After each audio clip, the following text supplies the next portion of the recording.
Amat mera ike tesolderat igmerut. Hey y'all, Dave here. Welcome to my main channel where I mostly discuss things related to philosophy and atheism. This video continues my series of videos discussing the topic of personal identity. In the first video in this series, I talked about the ship of Theseus, a thought experiment that gets us thinking about how to look at personal identity. In this third video in the series, I'm going to be doing something similar. Not talking about the ship of Theseus, though that no doubt will come up again in the future. In this one, I'm going to be talking about 3 more thought experiments that focus on thinking about personal identity. These 3 come to us from John Locke, who you might remember me mentioning in the video on the ship of Theseus. Locke was a philosopher and physician that lived between 1632 and 1704. He is regarded as one of the most influential Enlightenment thinkers, and is often said to be the father of liberalism and one of the first British empiricists. We'll talk more about him in a future video when we discuss his argument about identity, but I just wanted to give some info here that might interest some atheists and skeptics. These 3 thought experiments come from his 1690 work, An Essay Concerning Human Understanding. Anyway, let's get on with the thought experiments. We'll begin with one that is a little more grounded in reality than the other 2. This one also gives us some indication of why a concept like personal identity is important. Let's begin with the drunk and the sober man. Imagine a guy that has decided to go on holiday to a foreign country for the first time. He's really excited to be on holiday for the first time and decides that he's gonna go out and enjoy the local nightlife.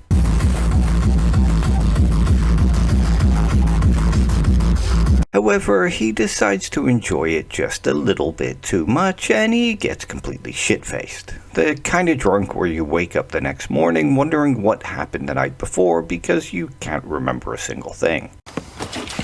Julian!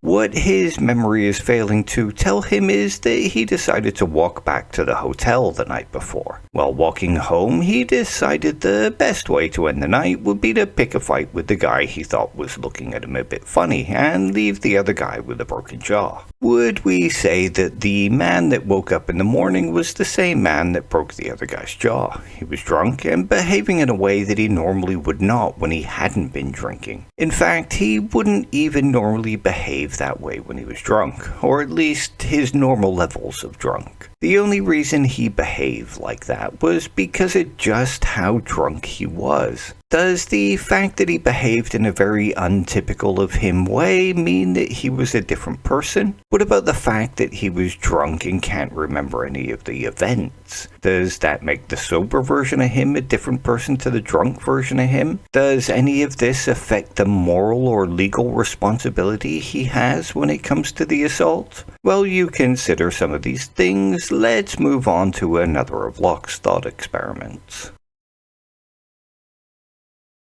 In this one, Locke puts forward the idea of a prince who wakes up one morning and finds himself in strange surroundings. Rather than waking up in his luxurious surroundings, he is woken up in an untidy room in a small house. The prince gets up and heads to the mirror, looks at it, and sees a foreign sight. Oh my god, okay, now there's weird stuff happening. Rather than his usual face, he sees the face of a stranger. Instead of his usual soft hands, he finds himself with strong hands covered in calluses. The prince then heads downstairs and finds himself in the shop of a cobbler. All of his memories are that of the prince, and he clearly remembers going to bed in his luxurious room. Is he still the prince, or is he now the cobbler? Imagine that the cobbler is woken up in the prince's body by some Freaky Friday fate.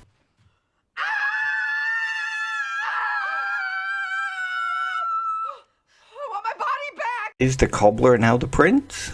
If the cobbler begins enacting a bunch of harsh policies and executing people that had wronged him in the past, then who is responsible for those acts? Is it the prince or is it the cobbler? If the swap lasted for a week and then the two were returned to their original bodies, then does the prince become responsible for all of the acts that the cobbler did when he was in the prince's body? There are lots of great questions that could be asked here.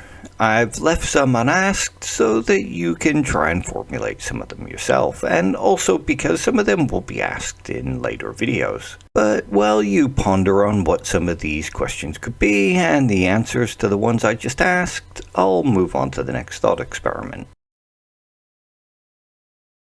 This one might not take Freaky Friday levels of imagination, as there are similar stories out there of two personalities inhabiting one body in rare cases. In this scenario, we're asked to imagine a human where during the day they are the mayor of a town called Queensborough. We'll call him Freddy. When Freddy wakes up in the morning, he goes about his business being the mayor of Queensborough. Freddy enacts laws, and he sits on the council and does his other mayoral duties. Once Freddy's day at the office is done, Freddy gets home, has some food and a cuppa, and then lies down on the couch for a nap. For some reason, Freddy always feels like he's never had quite enough sleep, something I can very much relate to. However, a couple of hours after Freddy goes to sleep, Freddy wakes up. Well, kind of. When Freddy wakes up after a couple of hours, there is a completely different personality. We'll call him Socrates. Socrates loves philosophy and dedicates his entire evening to it. Socrates teaches at a school that's out of town. A town where nobody knows that during the day he's actually Freddy, the mayor of Queensborough. One evening, Socrates hits another car on the way home. Let's say he nodded off for a few seconds, as the poor chap always feels like he's never had quite enough sleep. He leaves a note on the car giving his name and contact details, and then goes home to sleep. And as always, in the morning Freddy wakes up to start his day as the mayor of Queensborough. Neither one of these personalities knows the other exists, and the memories somehow are stored separately. Freddy has no access to Socrates' memory, and Socrates has no access to Freddy's memories. So neither one knows what the other has experienced or done. The next morning before leaving for work, Freddy gets a phone call. On the other end is a very angry man ranting about a note left on the angry man's car because it had been crashed into. The angry man states the person that left the note took responsibility and left their contact details, and hence the angry person's phone call. Is this the Krusty Krab? No, this is Patrick. Would Freddy be lying to say that it was not him that crashed into the car? Would Freddy be lying to say that somebody else had left the contact details and that the person lied about who the contact details belonged to? Is Freddy responsible in some way for the car crash? And if so, how? Or is it only Socrates that is responsible for the crash? Are both Freddy and Socrates the same person because they share one body, or are they different persons sharing one body? If they're different persons sharing one body, then what makes them different persons?